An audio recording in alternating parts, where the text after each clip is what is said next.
నమస్తే అన్న అందరికీ. మనం ఫీడ్ అనేది ఫీడ్ రూమ్‌లోనే కాకుండా ప్రతి ఒక్క డోర్ దగ్గర వేయించుకోవాలి. ఓన్లీ ఫీడ్ రూమ్‌లోనే అయితే మనం మోయడానికి చాలా ఇబ్బంది అవుతుంది. ఇట్లా ప్రతి ఒక్క డోర్ దగ్గరనైతే ఫీడ్ వేయించుకోవాలి. ఈ ఫీడ్ అనేది మనకు సైడ్కి కాకుండా మధ్యలో వేయించుకోవాలి. ఇలా సైడ్కి వేయించుకుంటే ఏంటంటే మన కళ్ళకు పాములు వచ్చి చేరుతాయి.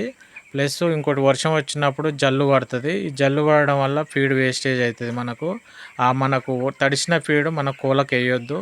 దానివల్ల మొటాలిటీ పర్సెంటేజ్ పెరుగుతుంది, వాటికి డిసీజ్ వస్తాయి. కాబట్టి ఇట్లా మధ్యలో వేసుకొని దాని చుట్టూ రేకు కొట్టుకోవాలి. ఇలా రేకు కొట్టడం వలన పిల్లలు లోపలికి బస్తాలలో ఇరకకుండా ఉంటాయి. నెక్స్ట్ అవి పిల్లలు అనేది వాటిని తోడుతాయి అన్నట్టు, పొడుచుకొని తింటుంది. అట్లా ఫీడ్ వేస్టేజ్ అవుతుంది.